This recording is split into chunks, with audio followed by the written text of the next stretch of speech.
Innan nasa fi taba'ihim, manusia dalam tabiatnya asbahu bi'alamil asjar, sama dengan pohon-pohonan ya. Hulwun, ada yang manis, wahamidun, ada yang kecut ya. Kemudian tawilun, ada yang tinggi pohonnya, ada yang qasirun, ada yang pohon yang pendek, wahakadha, dan selanjutnya. Falyakunu, ya sudah, biarkan saja seperti itu, ya udah begitu. Terus gimana? Fa in kunta kal mauzi, kalau kamu seperti pisang, fala tatahawalu ila safarjal, nggak usah berubah jadi apa namanya, jambu, nggak usah, ya udah jadinya pisang itu. Gitu. Menerima apa adanya. Li anna jamalaka wa qimatuka, karena keindahanmu dan harga dirimu, nilaimu, antakuna mauzan, yaitu ketika engkau sebagai pisang, ketika engkau seperti pisang seperti itu. Inna ikhtilafa alwanina, sesungguhnya perbedaan warna kulit kita, wa alsinatiha, dan perbedaan bahasa kita, wa mawahibina, dan bakat kita, wa quduratina, dan keterampilan kita, itu semuanya min ayatil bari, sebagai tanda-tanda kebesaran Tuhan. Fala tajhad ayatihi, janganlah engkau membangkang, menolak ayat-ayat Tuhan itu. Nah, ini yang jadi persoalan ketika kita ini tema besarnya tidak usah bersedih hati, ternyata kita dalam keseharian itu selalu bersedih hati. Jadi malam ini kita ngaji bagaimana caranya engkau tidak bersedih hati. Terimalah kemajemukan, begitu. Terimalah apa saja pemberian Tuhan kepadamu dan syukurilah. Saya ingin menyampaikan beberapa pesan atau apa ya, rumusan-rumusan khusus. Apa sih yang menyebabkan kita selalu sedih, selalu hidupnya tidak nyaman, kadang-kadang ada kecemasan? Enak nggak begitu tuh? Orang sedih tuh enak nggak? Makannya lahap nggak? Tidurnya nyenyak nggak? Itu beban. Ya kenapa kau pelihara kesedihan ini? Cobalah buang. Bagaimana cara buangnya? Bagaimana kita bisa melepaskan kesedihan? Nah, salah satu tanda seseorang itu dicintai Allah dan tanda orang itu mencintai Allah, salah satunya rasa sedihnya dihilangkan oleh Allah. Makanya inna auliya Allahi la khaufun alaihim, waliullah itu tidak punya rasa sedih. Artinya betapa bahagianya kekasih Allah karena sudah tidak lagi bersahabat dengan rasa sedih. Mau nggak Bu? Pengen nggak kita hilangkan semua rasa sedih kita? Satu, jangan suka memperbandingkan dirimu dengan siapapun. Ini yang menyebabkan kita menjadi sedih, menjadi galau, menjadi tidak nyaman, karena kita selalu membandingkan diri kita dengan orang lain. Ketika rumahmu gubuk, engkau nyaman-nyaman saja kok. Tidur lelap, makan lahap, badan sehat, rezeki banyak. Sejak apa engkau mulai tidak nyaman hidupnya? Ketika tetanggamu membuat rumah gedung yang mewah sekali, yang harganya 50 miliar. Engkau bersedih hati, kenapa rumahku seburuk ini? Dikokonin siapa sih rane banding-bandingaken wong sejen? Disuruh siapa? Jangan membandingkan. Orang yang berjalan kaki, dia bahagia, alhamdulillah badan sehat, berolahraga, ke pasar jalan kaki, mau kemana penuh jalan kaki, badannya sehat. Tapi kenapa engkau mulai menangis? Karena engkau melihat orang naik sepeda.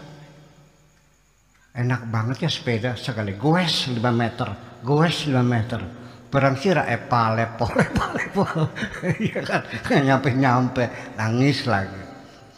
Nanti setelah engkau punya sepeda juga sama, akan nangis juga ketika engkau melihat orang naik motor.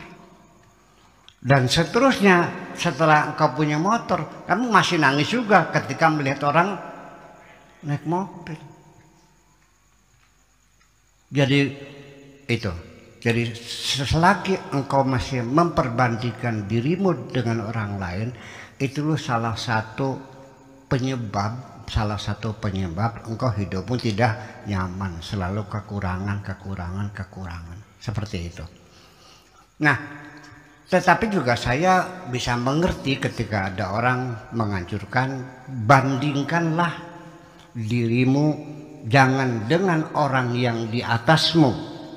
Walakin qarin nafsaka mandunaka, bandingkanlah dirimu dengan orang yang ada di bawah. Betul enggak? Orang yang naik mobil akan sedih juga ketika melihat orang yang punya pesawat terbang. Coba lihat orang yang pakai motor, dia seneng kan? Alhamdulillah, gue mah nggak basah ke hujan tuh. Itu yang naik motor kebasahan. Yang naik motor juga akan senang ketika yang dibandingkan dengan orang yang naik sepeda. Yang naik sepeda akan senang juga dibandingkan dengan orang yang jalan kaki. Senang juga kalau membandingkan orang yang gempor, yang pakai roda. Yang pakai roda masih senang juga melihat orang yang sudah terlentang di atas tempat tidur. Yang terlentang di atas tempat tidur pun masih senang juga, masih bisa makan sendiri. Itu di sebelahnya yang pakai impus dan seterusnya. Oke, itu nggak ada masalah. Tapi yang saya maksud dengan di sini adalah bukan membandingkan dirimu dengan orang lain dan bukan membandingkan dirimu dengan dengan orang lain, baik atas kamu apapun sebawah kamu. Tetapi yang baik itu adalah membandingkan dirimu dengan dirimu sendiri, jangan dengan siapapun. Maksudnya apa? Membandingkan dirimu dengan hari ini dengan hari yang kemarin. Itu yang paling penting, yang membuat engkau jadi maju, ya, bisa memperbaiki kesalahan-kesalahan masa lalu, ya kan? Menatap masa depan yang lebih berani lagi adalah ketika engkau memperbandingkan dirimu dengan dirimu sendiri, dirimu hari ini dengan dirimu yang kemarin. Hari ini saya sudah bisa bikin rumah, alhamdulillah. Kemarin dulu saya masih ngontrak. Seneng nggak? Seneng. Dulu dagangan saya laris, sekarang tidak laris. Ngenes nggak? Lain ngenesnya membandingkan diri sendiri dengan orang lain. Kalau membandingkan orang lain muncul energi negatif yang nanti bisa muncul keinginan menghancurkan orang lain. Rasa hasud itu akan menyebabkan kita hidupnya tidak punya keinginan, tidak punya program. Orang hasud itu hanya ingin menghancurkan orang lain. Dia tidak suka ada orang lain lebih senang dari kita. Tetapi kalau kita membandingkan diri kita dengan diri kita sendiri di masa yang lalu, dulu lariskan dari laku. Nah, kita akan terdorong mengoreksi diri, introspeksi, ya, menganalisa lagi kenapa daganganku tidak laris. Itu yang jadi persoalan. Nah, makanya ini yang jadi persoalan seperti ini. satu hal yang menyebabkan kita tidak ingin memperbaiki diri, karena kita terlalu fokus ingin mencapai tujuan.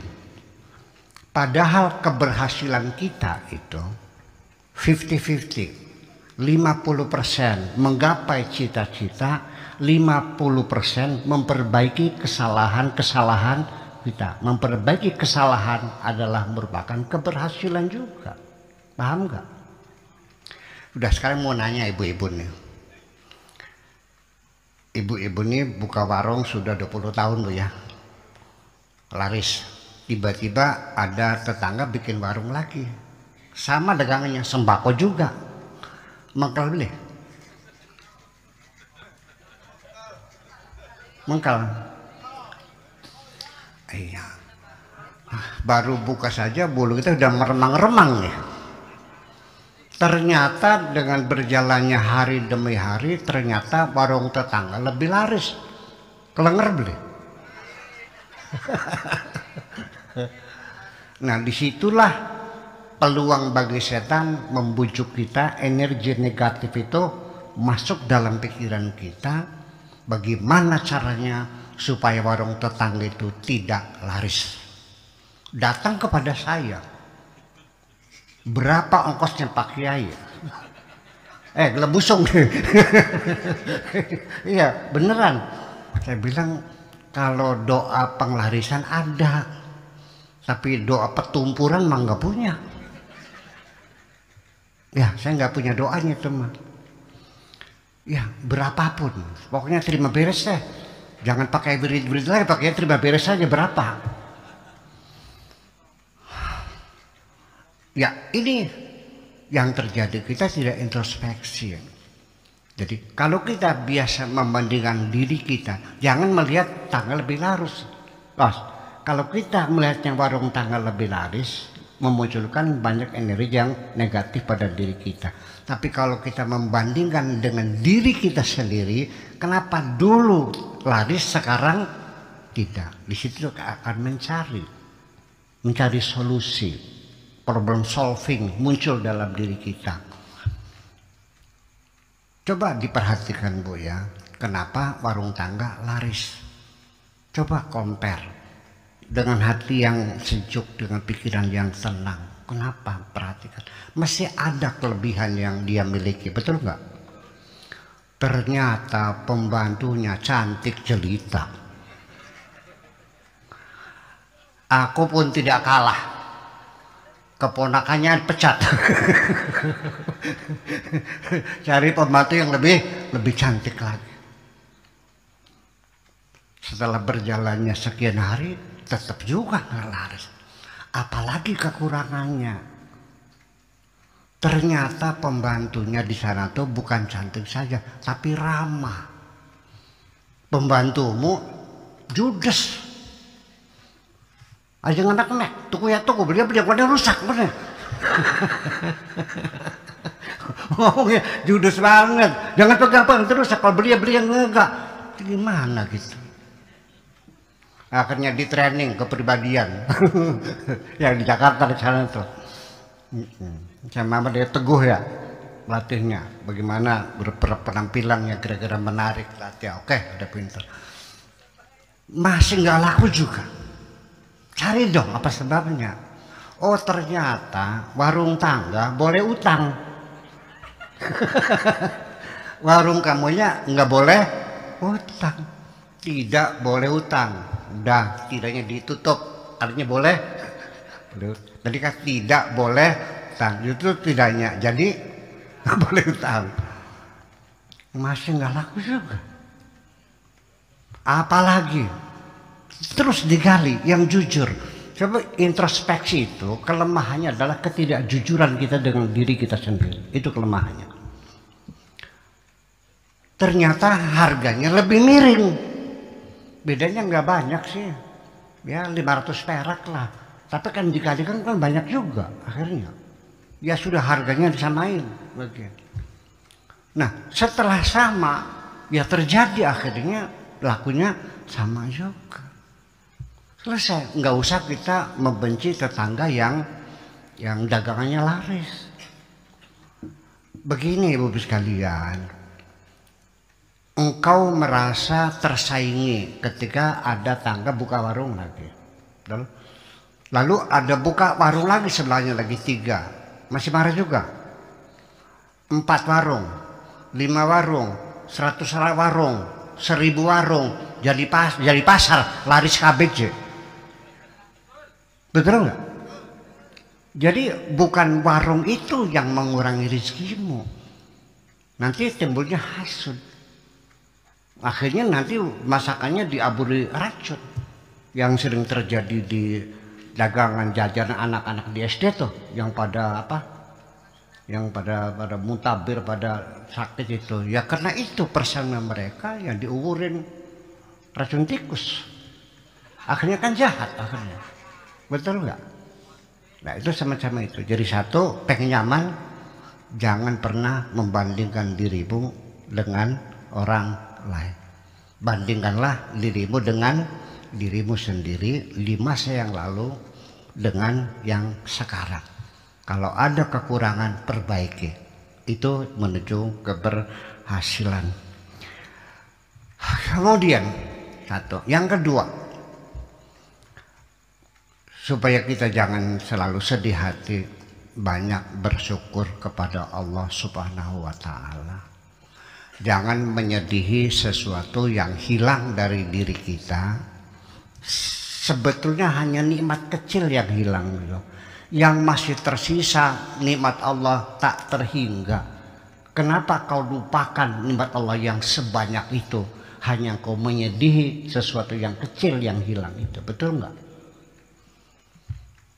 Katakanlah mobilnya hilang, sedih kan? Rumah masih ada nggak? Sawah, suami, anak-anak, deposito, ya sudah, yang sudah. Iya, saya kalau hilang tuh, saya mengatakan kepada Tuhan saya, ya Allah aku ikhlas, minta ganti yang baru lagi dong.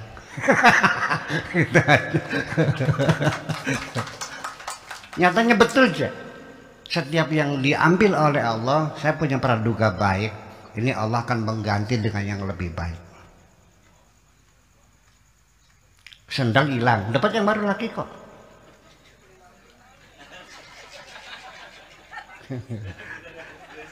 Iya, itu artinya kan diganti. Iya, dalam diri kita sendiri, di dalam tubuh kita sendiri. Itu sel-sel yang rusak itu karena beraktivitas sehari-hari oleh Allah diganti dengan sel-sel yang baru. Setiap hari itu sekitar 10 miliar sel yang rusak dalam tubuh kita diganti dengan yang baru.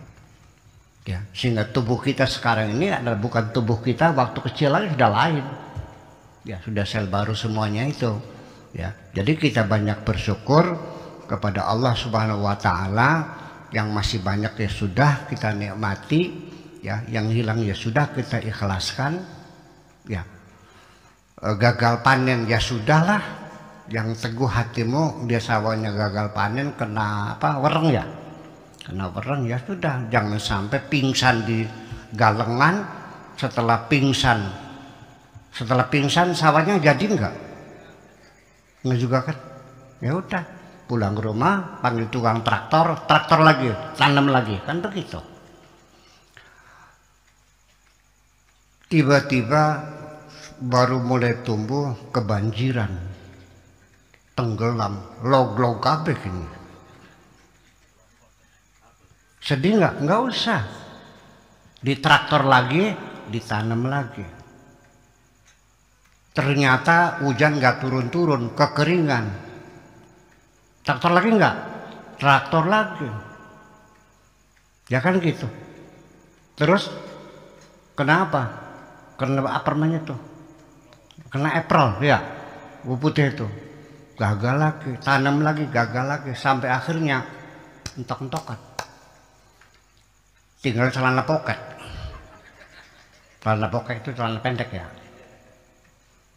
Sampai akhirnya rumah habis, mobil habis, sawah habis, semuanya nanam padi yang tidak pernah jadi sampai mati. Itulah orang yang paling hebat di sisi Allah. keputusan Tuhan untuk turun ke bumi dengan tugas menanam padi yang tidak pernah jadi, dia lakoni sampai mati. Itu yang paling hebat. Jangan kau kira orang yang berhasil yang hebat. Yang paling hebat adalah orang yang bersabar. Kebaikanmu dibayar, sedekah dibayar, sembahyang dibayar, haji bersabar tidak dibayar, tapi bersama Allah. Innallaha ma'as sabirin. Kalau ibu-ibu ke rumah nyuci piring, saya bayar kan? Masak, saya bayar. Ngepel, saya bayar. Siapa yang bersamaku di kamar? Tahu nggak? Kekasihku. Nggak saya bayar. Iya, itu persoalannya. Itu yang hebat. Kita jangan berkecil hati. Dunia ini sementara kok. Banyak bersyukur saja. Alhamdulillah. Syukur-syukur. Kalau kita bukan sekedar syakir, tapi juga syakur. Kalau syakir tuh sekali, kalau dapat rezeki bersyukur. Kalau belai nangis, itu sudah syakir.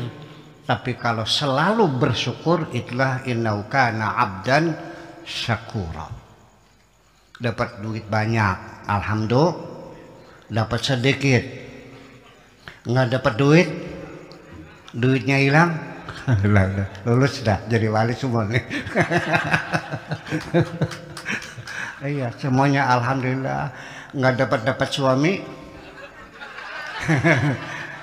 ketemu sama cowok, alhamdulillah. Ngelamar, punya suami, suaminya selingkuh.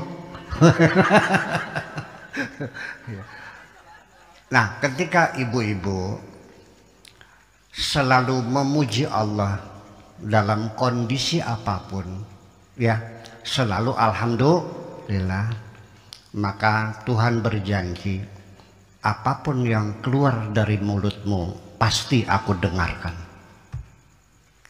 Sama tune omongan sing cangkeme sira tak krongokenan kabeh. Dan tidak mungkin orang yang bersyukur menderita seperti itu kok. Segala ucapannya didengar oleh Allah Subhanahu wa taala. Hanya yang jadi persoalan bagaimana bersyukur seperti itu. Ya, artinya bahwa kita selalu menyanjung Allah, memuji Allah, berterima kasih kepada Allah apapun pemberian Allah. Udah, alhamdulillah. Seperti apa? Artinya jangan ada ruang-ruang kosong. Semuanya adalah menyanjung Allah. Ya, Rabbana lakal hamdu, wahai Tuhan kami selalu memujimu. Berapa banyak engkau memuji Tuhanmu? Mil'us samawati, sepenuh langit. Wa mil'ul ardi, dan sepenuh bumi. Wa mil'u ma syi'ta min syai'in ba'du, dan sepenuh seberang sononya langit dan sepenuhnya seberang sononya bumi. Mil'us samawati wa mil'ul ardi wa mil'u ma syi'ta min. Itulah makanya sami Allahu liman hamidah akan didengar oleh Allah. Saucap nyata. Ting bating bokatan tukaran karo laki kah ibu-ibu ya. Ajelok jupatane laki. Gempor kang, gempor beneran. Saucap nyata aja. Iya. Nah itu persoalannya. Udahlah, banyak syukuri saja, alhamdulillah. Nikmat Allah masih banyak sekali. Ibu-ibu mau nggak saya kasih uang 10 triliun? Mau nggak? Kalau didepositokan, kira-kira berapa per bulannya tuh? Kang Jini itu ngending. Kira-kira nggak usah kerja lagi, selonjor, udah kebat. Iya. Tetapi cuci darah setiap hari mau. Ternyata akhirnya mah bahwa faktor yang paling substantif untuk membangun kebahagiaan adalah kesehatan kok. Percaya nggak? Betul nggak? Makan sate atau makan ikan asin, mana yang enak? Tapi giginya sakit, enak nggak? Makan ikan asin tapi giginya sehat, enak nggak? Jadi yang enak itu satenya apa giginya yang sehat? Sudah syukur. Saya baru saja diimpus nih 2 bulan, 2 tahun saya kena asam lambung, dirawat di rumah. Dokternya bolak-balik pagi sore, bukan diimpus kan 2 bulan. Pakai oksigen, 1 oksigen itu, 1 botol kecil itu 40.000. Saya belinya di Indramayu. Mobilnya sama supirnya kan jaring 100 botol. Sehari 2 botol selama 2 bulan. Berapa duitnya tuh? 200 jadi 6 juta ya sebulan ya. 12 juta, pokoknya sebulan 6 juta. Nah, ibu-ibu menghirup oksigen tuh bayarnya berapa? Kita menghitung nikmat Allah oksigen saja, wis pur kabeh kan gitu. Betul nggak? Mahal oksigen tuh, Bu.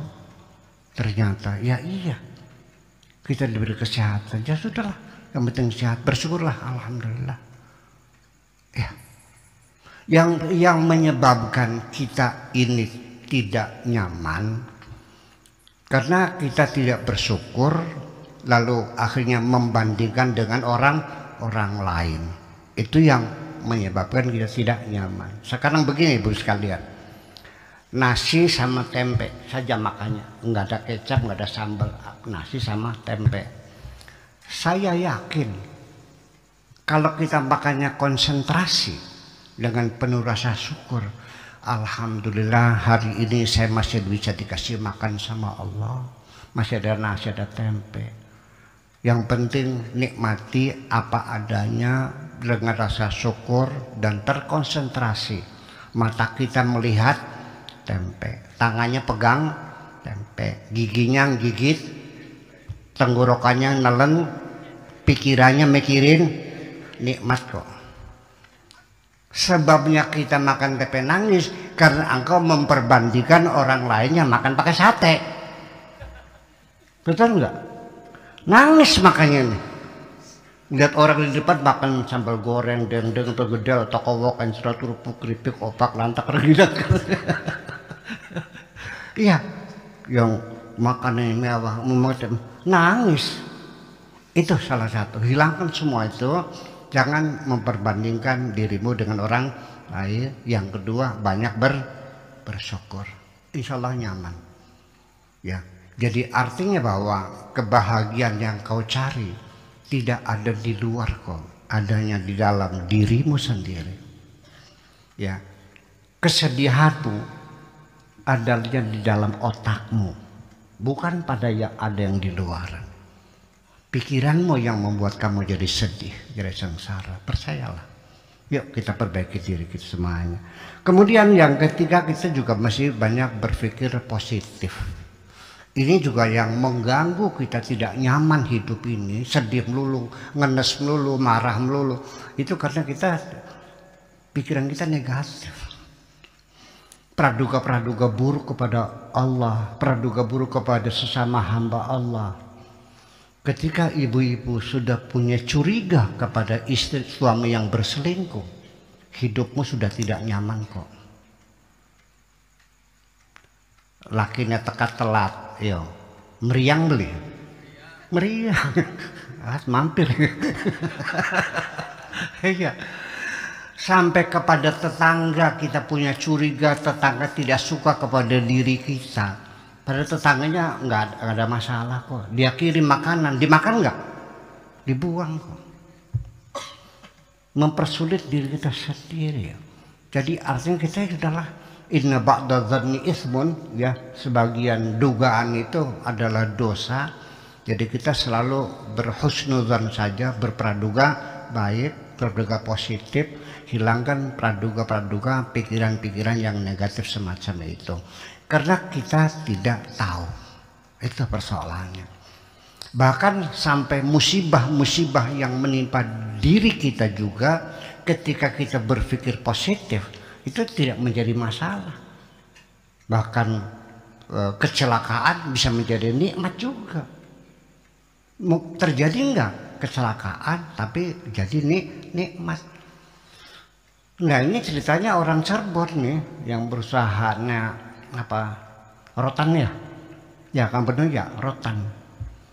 Dia ada transaksi dengan buyer di Amerika seharga 1 juta dolar, ya sekitar 15 miliar lah kan, gitu kan, gede toh. Dia berangkat ke sana untuk menandatangani kesepakatan kerjasama nilai 1 miliar, itu 1 tahun 1 juta dolar 1 tahun tuh rencananya. Setelah berangkat ke Jakarta, naik naik taksi ke bandara Soekarno Hatta, tiba-tiba taksi itu bannya kempes. Mau ganti ban serepnya kempes lagi. Nyetop mobil nggak ada yang berhenti. Akhirnya nggak jadi berangkat kan. Gagal kan. Kecewa nggak? Sedih nggak? Itu supir digebukin kok. Dijotosin supirnya, gara-gara kamu aku jadi gagal begini. 15 miliar lepas di tanganku. Ternyata beberapa jam kemudian ada pengumuman pesawat nomor sekian yang take off dari bandara itu jatuh di Kolombo. Baru bilang apa? Lamun beli kempes kah? Mod. Bayangkan, Allah menyelamatkan dirimu, tapi karena praduga burukmu sehingga menjadi penderitaan. Lah kenapa? Betul nggak? Ini satu pelajaran. Seorang ibu ketika anaknya mati sedih nggak, Bu? Sedih kan? Coba kalau kita bercermin kepada Nabi Khidir, anak dibunuh, ya kan? Orang tuanya nangis nggak? Tapi Nabi Khidir tahu ini anak nanti gedenya jadi penjahat, akan menyiksa orang tuanya. Orang tuanya orang soleh. Supaya jangan menyiksa orang tua, gue bunuh aja anak ini, kata Nabi Khidir. Andaikan anakmu itu akan jadi anak yang durhaka, kalau dibunuh Tuhan senang nggak? Atau dia menyiksa dirimu? Itu jadi persoalan. Dari bulan mereka bakal beli paham kia, ajak bacot kah? Betul nggak? Iya nih Gusti Allah jake bacot. Bus kan nurut sami'na wa ta'na ghufranaka rabbana wa ilaikal masir. Itu. Sami'na, siap kami terima segala keputusanmu. Wa ta'na, dan siap kami jalani segala keputusanmu. Di tengah perjalanan apabila salah, ghufranaka, ampunilah kami. Hebat nggak gitu? Ya, baru hatimu damai kalau engkau sudah berserah diri kepada Allah. Kemudian yang keempat itu juga perlu diperhatikan. Kalau kita ingin hidup sehat, hidup bahagia, nyaman, juga jangan terlalu banyak menghabiskan tenaga, diporsir tenaga siang malam. Warung sedang laris-larisnya sampai jam 2 masuk melayani orang terus. Kena liver akhirnya. Ya. Kena liver akhirnya. Pada bengkak semuanya. Iya. Setelah kita korbankan kesehatan kita untuk mencari harta, setelah hartanya banyak, harta kita dikorbankan lagi mencari kesehatan, goblok deh. Jadi perlu istirahat, banyak istirahat lah, ya kan? Punten ibu sekalian, sudah jam 10 malam, jadi ya besok lagi saja. Kecuali orang beli obat ya, itu ya kita layani juga. Itu mendesak sekali. Jadi kita juga perlu waktu yang istirahat. Istirahat itu sebetulnya ya normalnya ya begini. Kebutuhan kita untuk istirahat manusia itu, kalau waktu kita bayi itu 23 jam. Meleknya 1 jam kok. Kalau lapar dia melek, kan gitu. Udah kenyang tidur lagi. Lapar lagi, melek lagi. Atau BAB, bangun sebentar, selesai dibersihkan, ya tidur lagi. Nah, makin hari makin berkurang, 20 jam, 19 jam, 18 jam, 15 jam, 10 jam, sampai normalnya itu 8 jam tidur. Itu sudah cukup. Tapi bagi usia yang berlanjut, yang sudah di atas 50, itu terus berkurang. Kalau orang-orang tua itu tidurnya 4 jam, udah cukup. Iya. Ya, karena bagaimanapun juga sel-sel kita yang rusak itu digantinya itu dalam waktu 8 jam tidur yang lelap. Perlu sekali istirahat total. Nah, pengen tahu nggak caranya mendapatkan kualitas tidur yang tinggi? Kira-kira tidurnya lelap. Sering nggak ibu-ibu susah tidur? Apa sebabnya? Karena otak kita masih aktif. Selagi otakmu aktif, nggak bakal tidur. Saya punya kebiasaan buruk kalau tidur tuh membaca buku. Kalau belum hatam nggak tidur habis subuh. Baru kalau ditutup baru bisa tidur. Nah, atau kita punya masalah dan sebagainya. Nah, cara mendapatkan tidur yang berkualitas itu dengan cara relaksasi. Relaksasi ini caranya begini. Jam berapa ibu tidur? Jam 11, oke? Ya, sebelum tidur kita bebersih dulu, ya mandi, tahu itu segala macam. Cobalah kita tidur dalam posisi yang paling nyaman.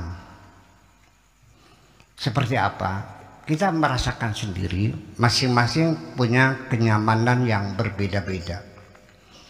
Ada yang nyamannya batangnya 3. Betul nggak? Ada yang 2, ada yang 1, ada lagi yang lebih nyaman tidak pakai bantal, ada lagi yang miring ke kanan, ada yang miring ke kiri, ada yang tengkurap juga ada. Lebih nyaman tidur tengkurap, silakan pilih yang mana. Nah, kalau saya tidur nyaman itu adalah terlentang dengan 1 bantal yang tipis, kemudian kaki lurus, tangan lurus, ya, pejamkan mata.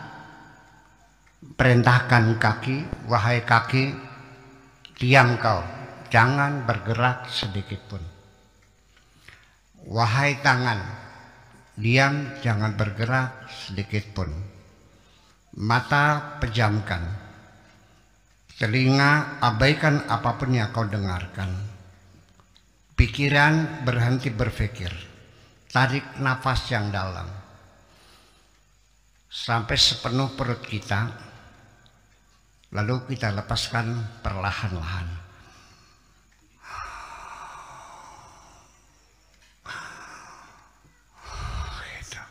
Jadi itu sama dengan mengatur paru-paru kita kembang kembis, dan juga ikut mengatur debar jantung. Ya, jantung kita ini berdebarnya setiap detik itu 70 kali detakan. Kalau menit, 1 menit berapa detik? 60. Kalau jantung kita 1 menit itu 70 detakan. Itu yang normal semacam itu. Nah, seandainya masih ada kesulitan, bisa dibantu dengan mendengarkan musik-musik relaksasi. Ya, silakan Ibu Bupati buka, milih aja di Google, ada lagu relaksasi yang berupa seruling bambu, ada yang berupa gitar, ada relaksasi yang piano, ada, terserah. Tapi untuk kiai yang mengharamkan piano, abaikan aja dulu. Yang mengharamkan mengharamkan gitar, ya abaikan saja dulu semuanya. Nah, syukur-syukur kalau ibu senang Al-Quran, mangga buka Al-Quran. Tapi jangan lagunya Abdul Basit Abdul Somad ya, yang melengking-lengking gitu, nanti makin tegang otaknya. Cari yang Syekh Hudayfi itu ya, yang bagus ya, yang tartil itu didengarkan. Nah, syukur-syukur lagi menarik napas sambil menyebut Allah dan keluarnya mengatakan hu, menjadi Allah, hu dan sebagainya. Tidur kita akan lelap. dan pagi-pagi segar kembali, ya, semua sel terganti dan pikiran kita menjadi tenang lagi, fit lagi dan segar kembali untuk menatap hari esok. Kemudian juga perlu kita menggembirakan hati kita, ibu sekalian. Kalau sedang sedih itu, ya cobalah kita berusaha menghalau kesedihan ini. Kalau punya kaset Jojon, setelah kaset Jojon yang membuat kita tertawa, atau kita bercanda dengan cucu kita, ya kan begitu, dengan anak kita yang bisa menggembirakan. Nih, bad mood ini, cara menghalau bad mood. Bad mood itu artinya rasa tidak nyaman, kita berada dalam satu ruangan, ngerasa sumpah, ngerasa blenak, ngerasa pegel, ya kan, pernah nggak begitu? Sudah, tinggalkan tempat itu, cari tempat baru. Ya, kalau perlu silakan ke Alfamart, asal keluar aja, entah beli apa, beli tisu apa, beli softtek, terserah dah. Ya, duitnya 50.000 ya, yang penting saya bergerak, ya. Kemudian juga coba kita pindah di kamar yang lain, tinggalkan pekerjaan yang ada. Ini cara mengatasi bad mood yang ini. Jangan dirawat dong, kita berjuang untuk memperbaiki diri kita sendiri. Nah, syukur-syukur kalau punya spray minyak wangi yang bagus, ya, coba disemprot ruangan wangi, karena harum wangi juga membuat segar pikiran kita. Kalau ibu-ibu senangnya musik, ya cobalah musik. Kalau saya senangnya Celine Dion biasanya itu lagunya itu, atau Stevie Wonder, I Just Got to Say I Love You. Itu gitarisnya. Atau lihat pemandangan. Di sini ada perbedaan pendapat para psikolog tentang bagaimana menghalau bad mood itu. Ada yang bilang dengan haruman, ada dengan pemandangan, ada yang dengan dengan musik. Itu tergantung kepada sensitivitas kita. Orang ada yang sensitif telinganya, yang sensitif matanya, ya kan gitu. Ada yang hidungnya, kalau memang hidung sensitif, ya buka minyak wangi supaya ada harum semuanya itu. Kalau perlu ya sambil berolahraga sebentar lah, barang 15 menit ya, udah pakai easy rider itu, ya siap-siap di olahraga di rumah murah kok. Ya, yang kayak sepeda ngegoes tuh, itu juga lumayan, itu perlu juga membantu detak jantung kita. Itu kita atasi semuanya itu. Belajar dong, pengen bahagia enggak sih? Pengen bahagia enggak sih? Ya, cari hal yang lucu-lucu, yang ketawa gitu. Tetapi kalau kita baca di kitab kuningnya, mumpung ada kang sini, pelawak itu masuk neraka ya? Ning inti neraka ya? Abaikan aja dulu lah. Orang membahagiakan orang banyak yang tadinya suami istri bertengkar karena gara-gara dia lelucon, gara-gara melawak, hilang pertengkarannya. Orang yang lagi susah sumpah bisa jadi segar lagi karena tertawa. Kok masuk neraka? Tapi kalau nyaci maki orang dapat surga ya. Kalau kafir, murtad, bid'ah segala macam itu dapat pahala ya. Kalau bikin orang ketawa masuk neraka. Lucu kan? Lucu nggak? Membahagiakan orang lain masuk neraka. Tapi kalau mencaci maki orang dapat pahala gitu. Nanti kita diskusikan. Kemudian juga yang terakhir adalah kita berbagi kebahagiaan. Kalau sedang senang nih Bu, jangan sendirian aja, bagi-bagi. Kalau dapat rezeki ya Ibu Bupati ya, kalau dapat rezeki bagi-bagi Bu ya.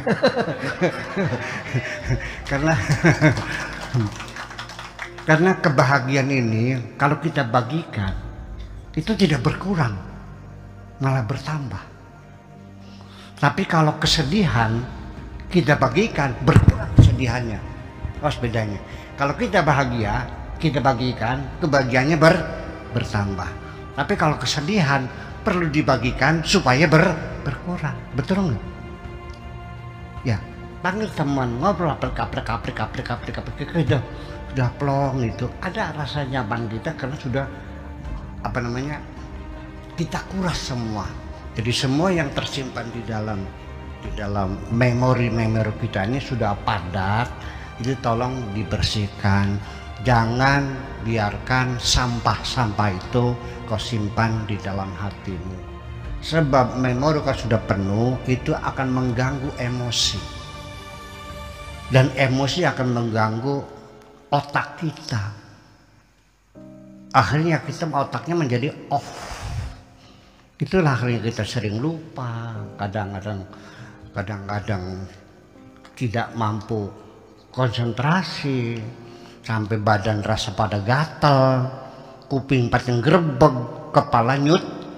Itu terlalu banyak memori. Kalau tidak bisa nguras sendiri, silakan hubungi psikiater atau psikolog, bisa membantu bagaimana menguras memori-memori yang sudah lama itu menjadi sampah-sampah yang akan mengganggu kesehatan jiwa kita ini.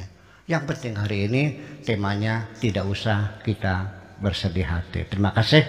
Assalamualaikum warahmatullahi wabarakatuh.